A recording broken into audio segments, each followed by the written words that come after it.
All right, everybody. I'm Logan Alec. I'm a CPA, and this is my update for Friday, January 29th. Let's get right into stimulus. Democrats are staying pretty firm on their $1.9 trillion top line, at least for now.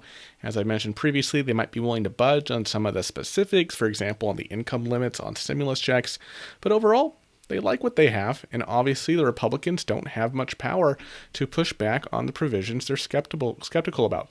Of course, this will all depend on the Senate parliamentarian as to what Democrats would be permitted to pass through reconciliation on their own, but I wouldn't be surprised if Democrats did go their own way here and they push something well over $8 trillion through reconciliation. Jen Psaki, the press secretary for the Biden administration, said today that the White House does not want to break the stimulus apart into separate measures. They want to keep it together. But she also said the size and the scope of the bill could change slightly through the legislative process. So the only remaining question is whether they reach across the aisle to pass this with bipartisan support, or if they use budget reconciliation to get around the filibuster and pass some stimulus measures with a simple majority. The next step for the Biden administration is to put pressure on lawmakers, figuring out who they can get on board, if there are any Democrats who would balk at the idea of reconciliation, and also if there are any Republicans who would consider working with them on a bipartisan bill if they choose not to go the reconciliation route. Remember, even without reconciliation, you need 60 votes to end a filibuster, right? Which means that they could get a bipartisan stimulus, which is 10 centrist Republicans, assuming all Democrats and the 2 independents get on board. President Biden emphasized this urgency today in a meeting with Treasury Secretary Janet Yellen when he said, "We have learned from past crises that the risk is not doing too much, the risk is not doing enough." Jen Psaki hinted at the administration's plans for promoting this by saying that they're taking a number of creative steps a little outside the box. Certainly, Biden's preference would be to get on a plane and fly around the country.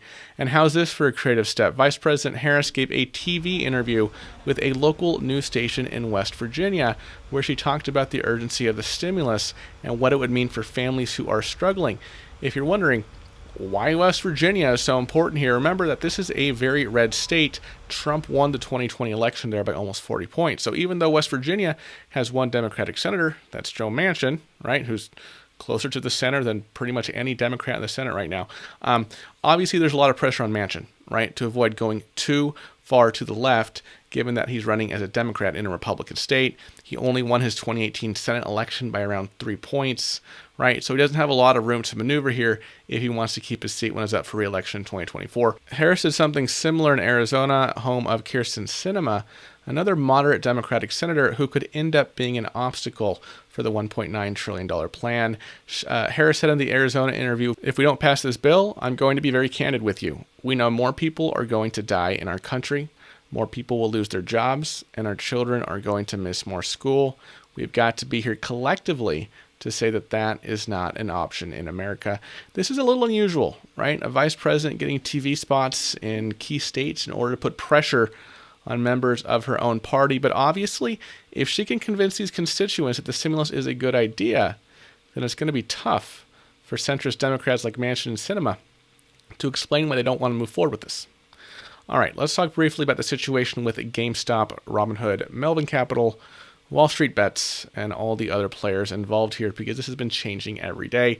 I was thinking of doing a standalone video on this today, but I'm sure you've all seen the news so far, right? I mean, Robinhood just started looking for an in-house lobbyist in advance of the inevitable scrutiny that they'll be under in the coming days and weeks, because as you know, GameStop stock has been going up as a result of, let's face it, being overshorted, and some smart traders taking advantage of that. And Robin and some other investment apps responded by yesterday preventing users from buying any more shares.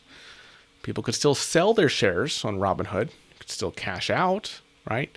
But they weren't allowed to purchase any new ones to drive the stock higher. And almost right after that, Robinhood received around $1 billion in funding from their investors to help them with the cash flow. Since then, Robinhood pivoted to letting people buy up to 5 shares, but as of this afternoon, users are being limited to only 1 share and 5 options contracts. So that's a pretty significant restriction. I'm not sure how they'll come out on the other side of this one. It's just not cool, right? It sucks. I don't know what will happen to Robinhood from a regulatory perspective for this kind of shenanigans, but they just completely alienated their user base with users, leaving the app for greener, freer pastures at other brokerages. And we've already seen everyone from AOC and Rashida Tlaib to Ben Shapiro and Ted Cruz come out against Robinhood. And well, when you can get all of those people on the same side of an issue, then whoever's on the other side is in pretty big trouble, right? And no, I'm not going to live stream the GameStop stuff, but if you do want to watch a YouTuber talk live about this stuff, right? Brian Jung, he's another financial YouTuber. He has been following GameStop and AMC and these meme stocks pretty closely.